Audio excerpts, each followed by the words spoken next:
They paved over my road at sunrise like I didn't exist, like 1,500 acres of land, and a family deed meant nothing against a clipboard and a smile.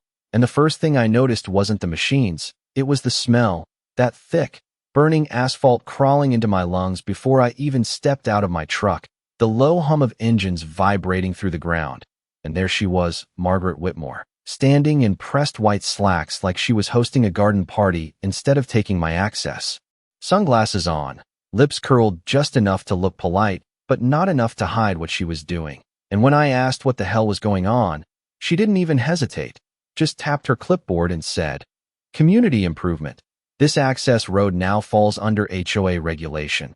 Like it had always been hers, like my name wasn't stamped on every inch of dirt beneath that fresh layer of black. And I remember the way the gravel used to crunch under my tires, that sound my dad used to say meant you own something real, something solid, not this smooth, controlled surface they were laying down like a signature over my life. And I stood there tasting dust and heat and something else, something sharper, because this wasn't a mistake. This was planned, quiet, confident, backed by people who thought I was just another guy outside their little perfect neighborhood, someone they could push until he either paid or walked away. And for a second, I almost laughed, not because it was funny, but because of how completely they misunderstood what they were standing on.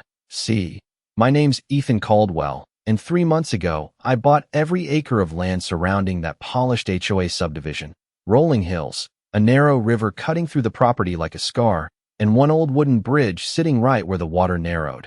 A bridge most people would drive over without a second thought, weathered planks. Iron bolts rusted just enough to look forgotten, the kind of thing developers ignore because it doesn't photograph well, but my father never ignored it.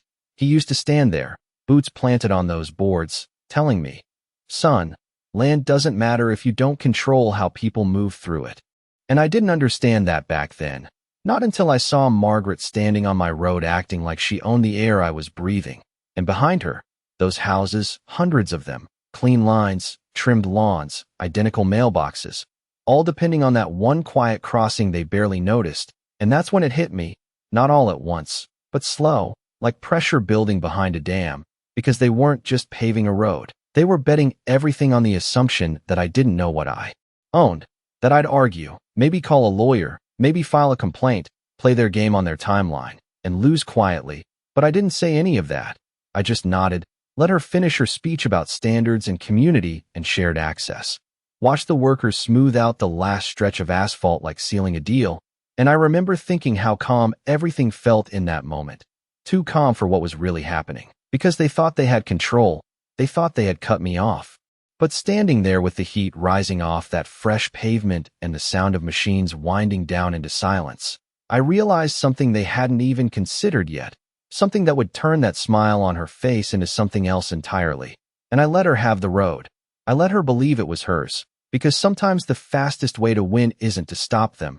It's to let them finish, let them build exactly what they think they need, right up until the moment they realize the only way out runs straight through you. The asphalt was still warm the next morning, soft enough that my boots left faint impressions when I stepped onto what used to be my gravel road.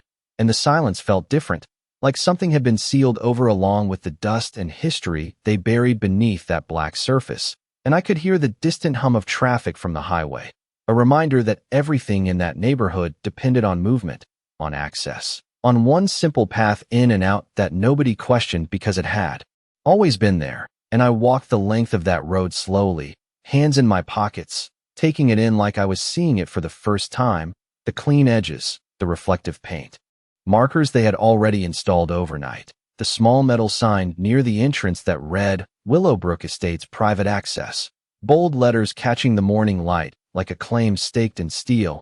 And I remember reaching out and brushing my fingers across it, feeling the cold metal under my skin while the smell of fresh tar still hung heavy in the air. And behind me, I heard the soft whir of an electric golf cart before I even turned around, because people like Margaret never arrive quietly. They arrived deliberately. And sure enough, she pulled up beside me, sunglasses already on, coffee cup in hand, acting like this was just another routine inspection, like yesterday had not been a line crossed but a box checked. And she gave me that same measured smile, the one that never reached her eyes, and said, "I hope you understand this is for the good of the community." Drawing out the word community like it included me, like I had a seat at a table she had already decided I was not invited to, and I nodded again, slower this time, letting the moment stretch just enough to make her wonder if I was about to argue. But I did not, because arguing would have meant playing her game, and I had already seen the board from a different angle. So instead I asked a simple question, the kind that sounds harmless until it is not. I asked her how the delivery trucks were handling the turn near the river crossing, and for a split second her smile tightened, just barely, like a crack, forming under pressure, because she had not expected that question. She had expected resistance or frustration or maybe even desperation, but not curiosity, not calm, and she waved it off with a small flick of her hand, saying the HOA had everything under control, that they had consulted contractors and planners and that access would be smoother than ever now. And I could hear it in her voice. That confidence built on paperwork and assumptions, not on the ground itself, not on the way the land actually moved. And I let her talk, let her fill the space with explanations that sounded impressive but meant nothing to someone who had walked every acre of that property, who knew where the soil softened after heavy rain, where the river swelled in spring, where that old wooden bridge creaked under weight it was never designed to carry. And I thought about my father again, the way he used to test each plank with the heel of his boot, listening for weakness, understanding that structures tell you everything if you pay attention. And as Margaret finished her speech about improvements and standards and long-term value, I glanced past her toward the subdivision, rows of identical houses catching the morning sun, sprinklers ticking in perfect rhythm, people starting their day without any idea that the ground beneath their routine was more fragile than they believed. And I felt that same calm settle in deeper this time, not the kind that comes from acceptance, but the kind that comes from knowing something others do not. Something that shifts the entire balance without anyone noticing yet. And when she finally asked if we had an understanding, I gave her exactly what she wanted. I said, "Do whatever you think is necessary." And I watched the satisfaction settle into her posture like she had just secured a victory. Like this was the moment she would remember as the day she took control of the situation. And I turned away before she could say anything else, heading back toward my truck with the faint echo of my boots against that new surface. Already thinking ahead, already mapping out the next move in silence. Because control is not about who speaks the loudest, it is about who understands the consequences first. And as I drove toward the far edge of my land where the river cut through and that old bridge waited like it always had, I realized they had just built their entire certainty on a single assumption, that access was guaranteed, that the path would always be there, and I knew exactly how fragile that assumption really was. I parked near the tree line where the gravel used to thin out and the air changed, cooler here, carrying that faint damp scent from the river that never really left this part of the land. And the moment I stepped out, I could hear it again, that low, steady flow moving beneath everything, a quiet reminder that nature does not care about property lines or HOA bylaws. It only follows its own rules. And I walked the familiar path down toward the bridge, boots brushing through dry grass. The sound soft but deliberate, because this was the part of the land that still felt untouched, still honest. No polished asphalt, no signs telling you where you could or could not stand, just weathered wood stretching across moving water. And as I got closer, I saw the details most people missed. The slight dip in the center where years of weight had pressed down, the way the bolts held firm but showed their age, the faint creak that echoed when the wind shifted just right. And I stepped onto it slowly, letting the boards respond under my weight like they always had, familiar, predictable. And I stood there for a moment looking out at the other side, the direction that led straight into that neighborhood they were so proud of, and I could almost trace the path in my mind, from this bridge to the newly paved road, to those identical houses, lined up like they had been stamped out of a machine, all of it connected by this one crossing nobody had thought to question. And I crouched down near the edge, running my hand along the grain of the wood, feeling the rough texture against my palm. And I remembered something my father used to say, not in a lecture, not as a warning, just casually, like it was obvious. He said the value of something is never in how it looks. It is in how many people depend on it without realizing it. And that thought settled in heavier now, because I could see it clearly. Every car that left that neighborhood, every delivery, every service vehicle, every routine that felt normal to them. All of it funneled through this exact spot. And I could hear a truck in the distance, the faint rumble growing louder as it approached from the far side. And when it reached the bridge, it slowed just enough to cross, the wood giving a soft groan under the weight before the sound faded again. And that was the moment. Everything clicked into place completely, not just the idea of it, but the reality, the scale of what they had overlooked, because they were so focused on controlling the surface, the visible parts, the roads, the signs, the rules, that they never traced it back to the one thing that made all of it possible. And I stood up, brushing the dust from my hands, and pulled out my phone, not to call anyone, not yet, just to scroll through the old documents I had already seen, but now understood differently. The deed lines, the boundary maps, the small paragraph that mentioned access rights tied directly to this crossing. Language so dry it could put you to sleep, but stronger than any rule they thought they could enforce. And I let out a slow breath, feeling that calm settle in again, deeper this time.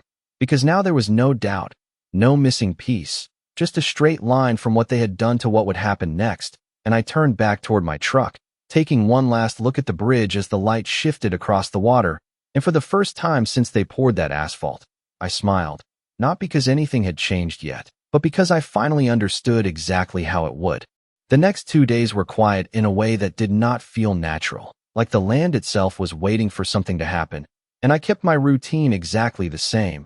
Drove out in the morning, checked the fence lines, walked the edges where the property met the manicured borders of that neighborhood, watching how quickly their changes spread, more signs going up, more vehicles using that newly paved road like it had always been there. And the sound was different now, tires gliding instead of crunching, smooth and efficient, the kind of sound that makes people forget what came before. And I could see them getting comfortable, residents jogging along the edge like it was part of their daily path, delivery vans rolling through without hesitation, even a landscaping crew unloading equipment as if the entire route had been planned years in advance. And every time someone passed me, they gave that same polite nod, the kind that says you are close enough to acknowledge but not important enough to question. And I let it happen, because comfort was exactly what I needed them to feel. And that afternoon I stopped by the county records office. The place smelled like old paper and dust, quiet except for the low hum of fluorescent lights overhead. And I pulled the same files again, not because I needed to confirm anything, but because I wanted everything fresh, every line clear in my head, the legal descriptions, the boundary coordinates, the clause that tied access rights to that bridge in language so precise it left no room for interpretation. And I remember the clerk glancing at me, curious but not asking questions, just stamping copies and sliding them across the counter. And I folded those papers carefully, feeling the weight of them even though they were just sheets of ink and fiber, because out there, on that land, those words were stronger than anything they had poured over my road. And when I stepped back outside, the air felt warmer, heavier, like the day had settled into its rhythm.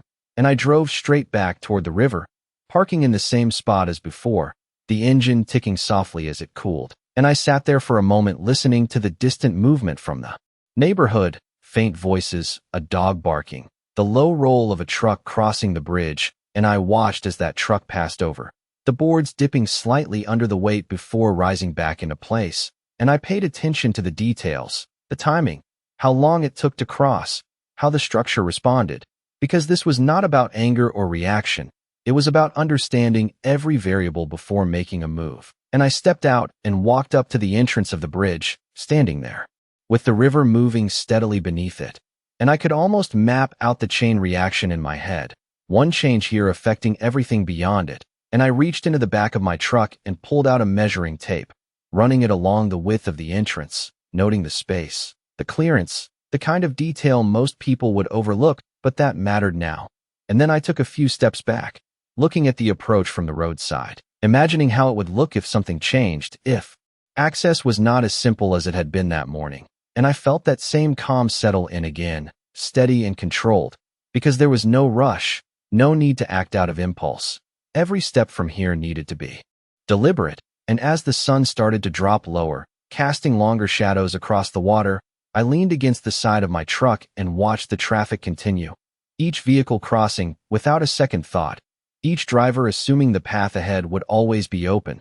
and I let them have that assumption for just a little longer, because sometimes the most powerful move is not the one you make immediately. It is the one you make after everyone else has stopped paying attention, after they have built their routines around something they believe cannot change. And as I finally climbed back into my truck and started the engine, I knew they were already too invested to see it coming, and that was exactly where I needed them to be.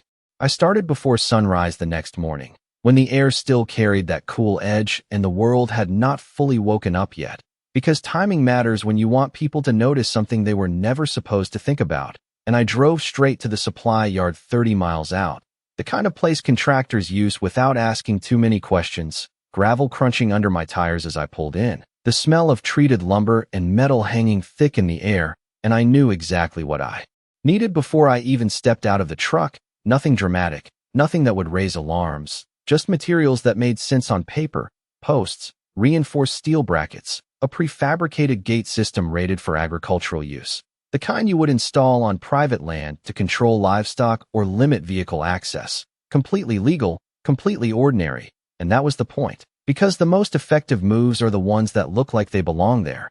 And as the sun started to rise, I was already back on my property, unloading everything piece by piece, the quiet clank of metal echoing across the riverbank, each sound sharp in the stillness. And I worked steadily, no rush, measuring twice like my father always taught me, setting the posts deep and straight, anchoring them with care, because this was not about improvisation. This was about precision, and by mid-morning the shape of it started to come together. A simple barrier positioned right before the entrance to the bridge, clean lines, solid structure, nothing excessive, just enough to define a boundary that had always existed but had never been enforced. And I stepped back for a moment, wiping my hands on my jeans, feeling the rough texture of dust and sweat against my skin as I looked at it from the approach side, imagining how it would appear to someone driving up expecting nothing to be different, expecting the same open path they had used all week. And I could already see the hesitation, that split second where routine meets resistance, where certainty cracks just enough to let reality through. And I kept going, installing the locking mechanism, testing it twice, listening to the solid click as it engaged, a small sound but final in a way that carries weight. And I hung a sign on the side: simple, direct, private property access restricted, nothing aggressive, just a statement of fact backed by everything I had confirmed in those documents. And as the hours passed, the traffic began to pick up, a pickup truck in the distance, then a delivery van, both crossing without noticing what was waiting on the other side yet, because from their direction nothing had changed, not until they came back, not until they tried to leave. And I leaned against my truck again, watching the flow, feeling that same steady calm settle in as the sun climbed higher, the heat building off the ground, the river moving the same as it always had. And I checked my watch, not out of impatience, but out of awareness, because I knew exactly when the first real test would come: school buses, service vehicles, the rhythms people build their lives around. And sure enough, I heard it before I saw it, the distant rumble of a larger engine approaching, steady and predictable. And I stayed where I was, arms crossed, letting the moment unfold without interference, because this was no longer about preparation. It was about execution, about allowing the reality of the situation to reveal itself in real time. And as that sound grew louder, closing the distance between assumption and consequence, I took a slow breath and fixed my eyes on the bridge, knowing that in just a few minutes, everything they believed about control and access was going to shift, not because I forced it, but because it had always been this way. They just never realized it until now. I heard the bus before I saw it, that deep, steady diesel rumble rolling across the water like a warning that nobody on that side could hear yet. And I stayed exactly where I was, leaning against the truck, arms crossed, watching the bridge as the sound grew louder, closer, until the front of that yellow school bus appeared between the trees, sunlight flashing off the windshield as it eased onto the wooden planks, slow and careful like drivers always did out here, because even if they never thought about it, something in the structure made them respect the crossing. And the boards answered back with that familiar creak, low and stretched, carrying the weight without complaint. And I could see the driver through the glass, focused, routine, just another morning run. Kids probably half asleep in the seats behind him, backpacks slumped at their feet, expecting the same path they had taken every day since school started. And the bus rolled forward inch by inch until it cleared the last section of the bridge and touched the paved road. Smooth transition from old wood to new asphalt, like nothing had changed. And for a moment, everything felt normal, too normal, like the world was holding its breath. And then the driver saw it. The gate, the clean line of steel cutting across the entrance, the sign hanging just off to the side catching the light. And I watched his posture shift, subtle but immediate. The way someone reacts when reality does not match expectation. And the bus slowed to a stop about 20 feet from the barrier, engine idling, that low vibration filling the air. And for a few seconds nothing happened. No sudden movement, no panic, just confusion settling in as the driver leaned forward slightly, trying to understand what he was looking at. And I pushed off the truck and walked a few steps closer, not rushing, not signaling, just making myself visible enough to be part of the scene without taking control of it. Because this was not about confrontation, it was about recognition. And the door of the bus opened with a soft hiss. The driver stepping down onto the pavement, boots hitting the ground with a dull thud, and he looked at the gate, then at me, then back at the gate again like he was trying to piece together a problem that should not exist. And when he finally spoke, his voice carried that mix of confusion and mild frustration, asking if there was another way out. And I shook my head once, slow and steady, letting the answer settle without explanation, because the truth does not need to be dressed up when it is this simple. And he glanced back toward the bus, then down the road behind him, calculating distance, options, time, and I could see it in his face when it clicked, that realization that the route he depended on was no longer available, not because of an accident, not because of construction, but because it had always been conditional and nobody told him. And he let out a breath, not angry, just resigned, already turning back toward the bus. Because people like him adapt quickly, they do not argue with what is in front of them. They adjust. And as he climbed back inside and closed the door, the engine shifted pitch slightly before the bus began to reverse slowly, carefully backing off the bridge the same way it came. The boards creaking again under the change in weight, and I watched the entire maneuver without moving, without saying a word, because this was the first ripple, the first visible sign of what had already changed. And as the bus disappeared back across the river, the silence returned for a moment, thicker now, heavier with understanding. And I knew this would not stay quiet for long, because one disrupted route leads to questions, and questions lead to people who think they are in charge showing up to find out why something they assumed was permanent had suddenly become negotiable. And I leaned back against the truck again, eyes fixed on the road, waiting, because now it was only a matter of time before Margaret came down that path, and this time she would not be smiling. I did not have to wait long. The first sign was not a siren or shouting. It was the low, smooth hum of that BMW engine cutting through the quiet, like it owned the air, and I could see the reflection of sunlight on polished white paint before the car even reached the bridge. And Margaret did not slow down at first, not like the bus driver had. She drove onto those wooden planks with the same confidence she had when she stood on my road, like everything in front of her would simply move out of the way. And for a moment the bridge held that illusion for her, the boards creaking softly under the weight as she crossed. But the moment her tires touched the asphalt on my side and she saw the gate, everything changed, not all at once, but in layers. The slight lift of her chin, the tightening of her grip on the steering wheel, the brake lights glowing red as the car came to a controlled stop a few feet from the barrier. And I stayed where I was, leaning against the truck, letting the distance between us say more than any words could. And for a few seconds she did not move, just sat there behind the glass, processing, recalculating. Because this was not part of her plan. This was not something her clipboard or her meetings had accounted for.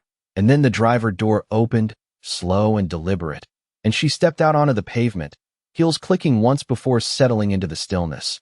And she looked at the gate first, then at the sign, then finally at me. And the smile was gone now, completely gone, replaced with something sharper, more controlled. The kind of expression people use when they realize they have stepped into a situation they do not fully understand but refuse to show it. And she walked forward a few steps, stopping just short of the barrier, close enough to read every detail. And when she spoke her voice was calm, but the edge was there now, asking what this was supposed to mean. And I let a second pass before answering, not out of hesitation but because timing matters. and I told her exactly what it was. A private access point on private land. Nothing more, nothing less, and she shook her head slightly, almost like she was correcting me, saying the HOA had already established access rights, that the road was now part of the community infrastructure, using the same polished language she had used before, but it sounded different now, thinner, like it had lost weight the moment it reached this side of the bridge, and I could see it in her posture, that small shift from certainty to defense, and I nodded once, acknowledging what she said without agreeing to it, then reached into the truck and pulled out the folded papers, holding them up just enough for her to see without handing them over, letting the presence of them do the work. And I explained, slowly, clearly, that the bridge, the land beneath it, and the access tied to it had always been part of my property, legally defined, documented, and unchanged by anything that happened on the other side of the river. And for the first time since I had met her, she did not interrupt, she did not redirect, she just listened, and the silence stretched between us, filled only by the faint sound of water moving below and the distant noise of activity from her neighborhood. And when she finally spoke again, the confidence was still there, but it was different now, measured, asking what I expected to happen next, and I met her gaze without raising my voice, without stepping forward, and told her the truth as simply as I could, that nothing had changed except their understanding of it, that the road they paved did not create access, it only assumed it, and assumptions do not hold up when the foundation belongs to someone else. And I watched that land with her, watched the realization settle in piece by piece, not dramatic, not loud, just inevitable.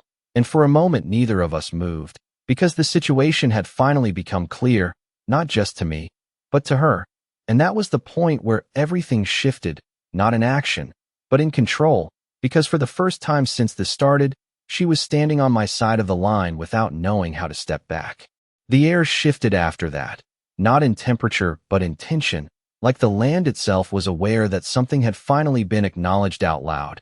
And Margaret did not argue right away, which told me more than any words could, because people like her always have something to say when they think they are right, but when they pause, when they measure their response instead of delivering it instantly, that is when you know the ground under them is changed. And she stepped a little closer to the gate, heels quiet now against the pavement, her eyes scanning the structure, the hinges, the lock, the sign, like she was trying to find a flaw, something she could point to and dismiss.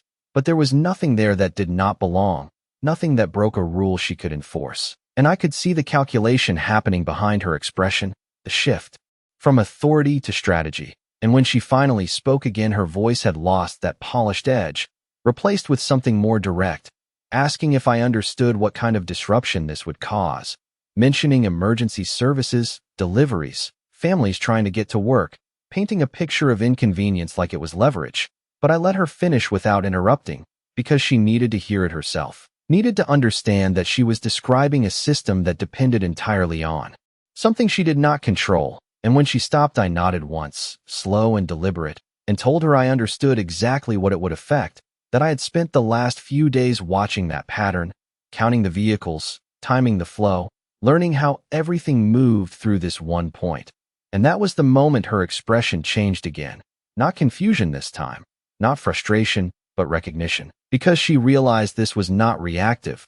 This was planned, measured, intentional, and the silence that followed carried weight, broken only by the faint sound of another car approaching from her side of the bridge, slowing as it saw her standing there, waiting, unsure if it should continue. And she glanced back briefly, then returned her focus to me, and I could see the question forming before she even asked it. What do you want? Simple, direct, stripped of the language she had used before, and I took a step forward then, not to close the distance, but to make the answer clear.